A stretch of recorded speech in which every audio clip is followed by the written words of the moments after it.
Hey guys, we're live. It's Ted Bogert back with the Ted Show. I finally got the famous, the infamous Mr. Mayhem, Mr. Music, Mr. Real Estate, Boston Dave Knight on the show. Welcome to the show, Boston Dave. How you doing?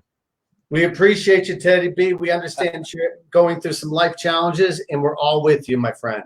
Thank you so much. I appreciate that. I really do. Means the world to me. Amen. So let's talk about you. There's so much to talk about. I have many questions. Okay. But I want you to kind of share your journey, and we'll ask as we go. Okay. You got about 3 hours? I have as much time as you need. That's a lie. Yes, no, we do not. My journey is it's a long one. Just turned 54 yesterday, 2 days ago. Looking good. Thank you, sir. Thank you, sir. 20 pounds lighter from the beginning of the year. Thank you very much. Wow. What's your secret? It's called apple cider vinegar and staying away from booze. Easy as that. Okay, so I heard the apple cider vinegar. Keep going with your journey. It's the journey. The journey starts in Boston, Massachusetts, in Dorchester in 1973 when my family moved there from the suburbs of Westwood, Massachusetts. And I'm a son of a preacher. Believe it or not, yes, I'm that preacher's kid. Okay. Wow. And we had a big family. There were 6 of us. And shall I say that my parents were on the progressive side of things? Okay. So my mother wanted this big Victorian, that she fell in love with this big Victorian home in Dorchester. And at that time, the Jewish families were moving out of Dorchester, and liberal educated people were moving into some of it. And a whole bunch of people were coming off the boat from Ireland, moving to Dorchester. And so we bought this huge Victorian home on Melville Ave, a stone's throw away from the Dorchester District Court, which in the future would be somewhat convenient. Okay. You're jumping ahead. Yes. So that was 1973. And so we bought this big, beautiful home. My father then became involved with All Saints Church, an Episcopalian Anglican Catholic church. And you got to remember, in Dorchester, everyone that I met, my circles in sports and in the neighborhood, everybody was Irish Catholic. And I wasn't Irish Catholic. My family is English and Scotch Irish, and we go to an Anglo Catholic church. Okay. So, oh my God, what's an Anglo Catholic church? My God. So in 1974, Judge Arthur Garrity, ruled that Boston public schools were unconstitutionally segregated. So he instituted forced busing. That means that whites had to go to black schools and blacks had to go to white schools. But it was very flawed right from the beginning, because our city was already, we already had neighborhood schools where kids were comfortable going to. And again, in his elitist mind, he thought that was unfair to those other people who wanted to go to schools in other people's neighborhoods. So how did that change your world? It was crazy. So I was in a neighborhood school, and then we were forced to go to a school in Roxbury. So Roxbury, Mass, there was an exodus of Jewish people in that area, and that became predominantly black. So we were forced to go to another school. Okay. And at that time in Dorchester, the parents were pulling their children out of public school left and right, and they were going to parochial school. That was the neighborhood school, became the Catholic church schools. Okay. And so, but the liberal people thought, it'd be okay if my kids go to a black school. We had police escorting us to school. We had police escorting us into class. Rocks thrown out the buses every single day. I can't remember. I mean, I'll never forget. I was having a conversation. I think I was in 5th grade, and with this kid behind me who lived down the street from me, Liam Deaney. And a big cinder block came flying through the window, smacked him in the side of the head. I'll never forget it. Blood just shot out. He spit glass out of his mouth. It was insane. It really, really was. and Boston was turned upside down. And I tell you, it How was. does that impact you? That's a great question. It opened up my eyes big time that I was different.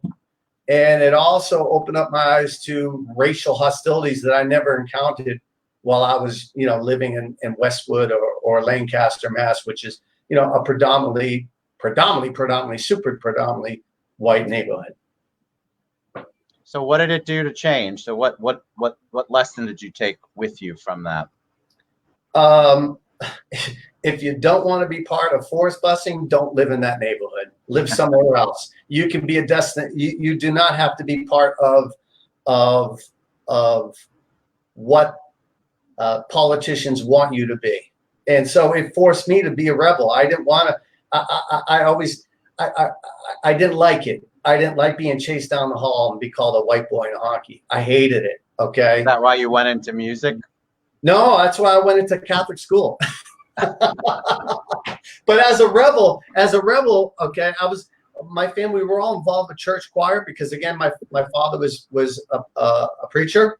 And so in my church at All Saints Church in Dorchester, which is an institution, we have a boys choir that was much like the Vienna Boys Choir.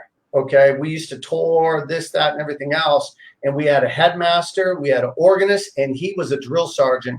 And he literally would throw hymnals at me, erasers, you name it. If I wasn't sitting correctly and singing properly, I'd get a hymnal off my head. That's the way it was in the 70s. I wish it was still the same way. So tell me about music. Well, music has been a big part of my life and my family's life since we were kids. So music for me started as at 8 years old in my church choir. I had the opportunity to be the incense boy, the candle boy, or sing in the church choir. I wanted to sing in the church choir. Wanted to sing. Yes, wanted to sing.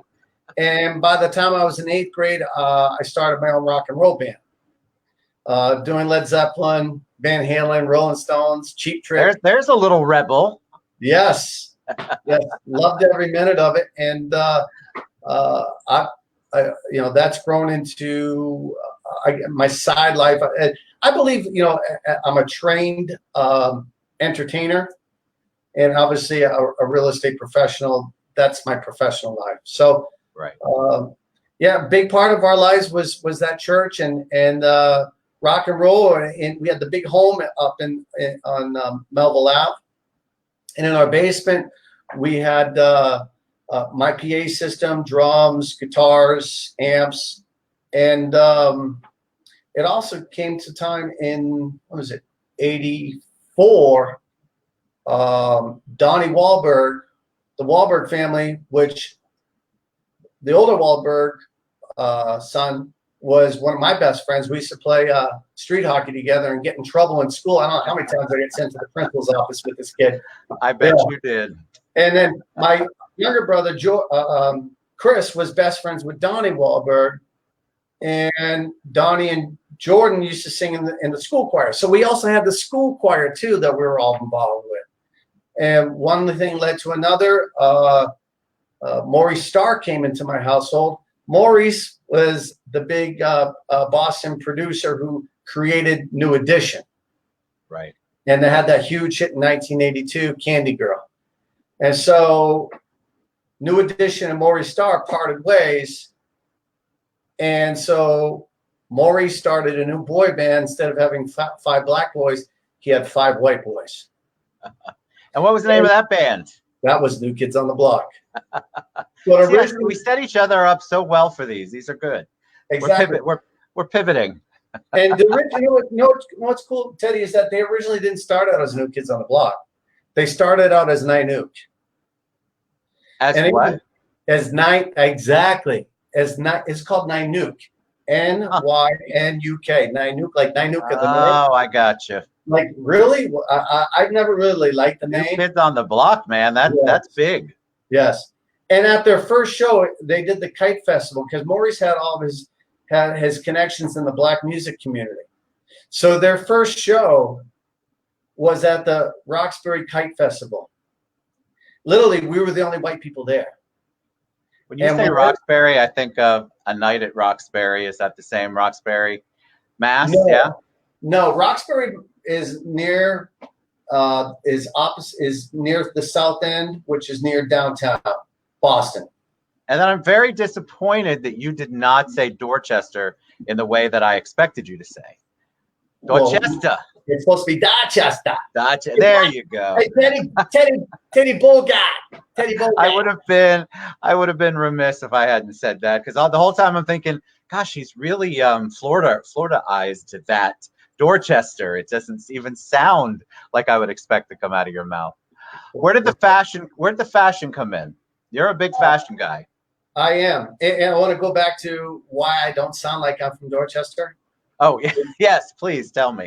It's called years of sales training. There's something endearing when I hear that. I think of, oh, good. I'm good. I'm safe. I'm in a good place. This is good. So tell us about the fashion a little bit, and then we'll dive into real estate. Okay. Fashion comes from just my idols. Mick Jagger, David Lee Roth, Scott Weiland. Scott Weiland, I love Scott Weiland. As you may know, I have a Stone Temple Pilots tribute band. We often play at House of Blues and such venues. And Scott Weiland was one of the classiest dressers ever in rock and roll history. So I just love fashion. My girlfriend, Marcia, she has a degree in fashion. She's amazing. So she sets me up. However, I can walk into a store and just look at the racks, and it will say, "Scream at me, buy me." But more importantly, fashion, it comes from my personality. Okay, I'm sure you're well aware of the 4 personality types. Okay. Yeah, which one are you? What do you think? I don't know. I can't remember the actual names. I just have an idea. Okay, so you have amiable, you have analytical, you have driver, and then you have expressive. Oh, expressive. Yeah, that's perfect for you. Okay. So my clothes are just a part of who I am. And Love it. Listen, Teddy, we stand out in a crowd, don't we? Yeah. Because when we see each other, we're dressed very much alike. Yes. Absolutely. I can't pull that hat off though. It looks really good on you, man. Here you go, right here. Here it is, right there. Why the hat? Why is the hat part of it? That's just very few people have the gonads to actually wear one. I think very few people look good in one. Honestly, you pull it off, which is great. It's perfect. You look naked without it. Does that make sense? Yes, it does. A lot of people will not recognize me out. It took me a while when you stopped wearing it. You stopped wearing it for a little bit, and you stopped wearing it, and I really had to do a double take a few times. Yes. But it's a signature thing is good. Having a signature look is good because that's branding, that's marketing, that's awareness, and people know you're Boston Dave, and they know why. I mean, if you don't know why, you just heard bits and pieces of it for sure. Right. But they also know you for your fashion. What they might not know, even though I don't know how, is that you've been big in real estate for a long time. How did you get into real estate? Well, real estate was my exit strategy when I was in the gym business. So for those who don't know, I was involved on the ground floor of Planet Fitness. I did not know that. Yes. So as a serial entrepreneur, I'm always looking at what is coming down the pike and how I can be part of it. So in 1995, I did my first real estate deal, and that was a 25,000 square foot commercial real estate deal to open up what was then Future Fitness in Cranston, Rhode Island. And I had previously been in doing sales and management in a Boston chain, and then I was able to convince those who had the capital to be partners with me and do this new gym in Cranston, Rhode Island. And if you didn't know, the end result of every gym business is bankruptcy. 24-hour fitness is filed for bankruptcy. Valley Total Fitness, gone. Go down the list, they're all gone. So one day they will go bankrupt. So I was on year 7 and I was going under. We had competition opened up, and you become yesterday's news in the gym business. And so we were going out of business, and it was hurting. And this sales guy came in to sell me treadmills, and he told me about this new concept, this new chain, this new franchise called Planet Fitness. And he also informed me that there were several other World Gym guys had converted their gyms to Planet Fitness. And then when he told me their names, I knew who they were, and I immediately got on the phone. 2 days later, I'm there visiting their shops. A week later, I'm signing a contract with Planet Fitness. I converted my gym to a Planet Fitness, and 2 years later, my numbers went from to awesome. And then, speaking of thumbs up, no judgment-free zone. I cashed out, got out of the gym business, and in 2005, I bought 4 multifamilies in the course of 60 days. We just rammed them right through, no duck, no money down. It was just amazing. It was the wild, wild west back then. And I became what we know as later as I dubbed myself Dave, the student apartment guy, because I bought these multifamilies next to colleges, next to Johnson & Wales and Providence College in Providence. And that's how I became a landlord by default. And that's how I got into investing in real estate, 2005. And so you've done a lot with property management. That's how we first met. You do both. You do all of it. I mean, it's not just property management. Talk about the market now. Let's talk about, we were going to talk about investors. Let's talk about investors. Okay. So what should investors be looking at right now? We're starting to open up a little bit. It's the new normal, whatever that looks like. What do you think investors should be doing? I think they should be holding off, or selling their property and get their equity out now and waiting for the big wave to come through, because the market is going to crash. It has to. We are at near depression levels as far as unemployment goes. There is a world of hurt out there, and this stimulus money is going to run out. This printing of money is absolutely crazy. So for investors, there are opportunities out there. I prefer as far as what my advice or what I'm doing. Would you like to know? Yes, absolutely. Okay. So I've realized some significant gains in equity, okay, in properties that I purchased in the past. It's now time. That equity sitting there does me no good. Right. Okay. Sure, I could do a cash out refinance, whatever. Okay. I can cash out now, put that money on the side. Okay. Be a cash buyer. Get that equity. And 6, 12, 18 months from now, we're going to see some serious reductions in pricing, not only in Orlando, but in other metropolitan areas across the United States. Las Vegas, world of hurt. Orlando, world of hurt. Folks, just sit, get ready, because it's going to come, and be ready to take action. When that why are the values going to go down? Is it because the unemployment, because people are just they don't have the money? So things are going to just, do you look at it as 2008, 2009, or completely different? Well, that's a good question, Ted, because back then, when we had the third quarter of 2007, when the stock market crashed, when did we realize the bottom of the real estate market? How long did that take? I don't know. 2011 was the bottom of and it took like 2 years, 2010, 11, for things to get really bad. For those discounts and for all those sale signs and all those foreclosures to come into the marketplace. And the same thing's going to happen here. But in the interim, if you got property to sell, cash out now. And that's what I'm doing. So that's your mode right now. That's interesting. Yeah. Yes, I'm getting my money, and I'm going to put it in. I'm going to take my money out, put it aside, because there's a world of opportunity for investors coming around the corner, and it comes every 10 years. Every 10 years, those waves come, and you have to be ready for them. What about foreign investors? Do you deal with those? I deal with everybody. I had somebody ask a question when I started promoting the show about what is your thought process since you deal with rentals. Obviously, they did some research on you. What is your thought on foreign investors coming in and investing in the market? Cash is king. A lot of them are here to hide their money, and I don't blame them. Yeah, I know a lot of people who are trying to get their money out of wherever they're at. So it's crazy out there. But that's the first time that I think somebody has said, shared what they're personally doing. I appreciate that, because I think people, we want to hear what you're doing, not just what you think we want to hear. And so I appreciate you being honest about that. I think it's important. What should people do then, in your mind? What if you don't have properties to sell, or people hold on to their cash, bury it in the backyard, put it under the pillow? What are we supposed to be doing? All depends what your strategies in life are. It depends upon your age. I'm 54.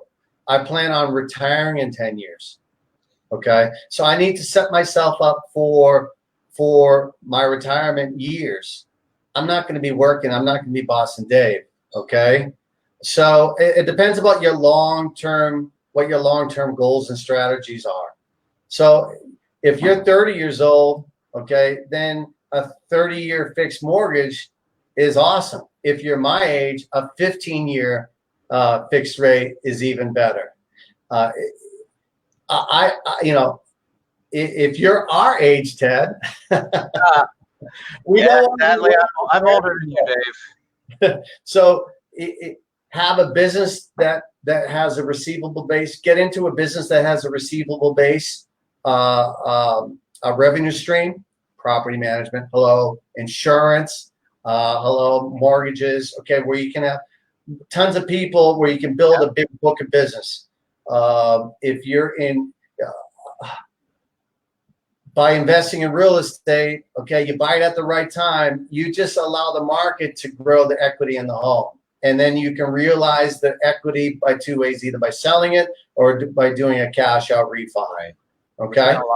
We're seeing a lot of that, people doing the cash out refis, mainly because they want to have that equity in the bank before the property values begin to go, and then it eats away their equity. So exactly. cash out. If that's your only foray into the real estate world, and it's just your primary home, then yeah, you should look at it, because I think it's important, because Dave's right. I think the values are going to begin to shift, and the market's going to become even a little bit more unstable. So why not have that refi, lower your payment, all that good stuff. Right. Let me ask you what you did. I was going to ask you to sing. I don't know if you want to sing today, but what did you do during all of this? Not business wise. What did Dave Knight do personally to kind of stay creative and positive and on top of the world? What was your outlet? Are you talking about the last 6 weeks? Yes. Okay, I probably mastered about 3 Frank Sinatra songs over that time period. Nice. Frank Sinatra. I did not know that. I love it, man.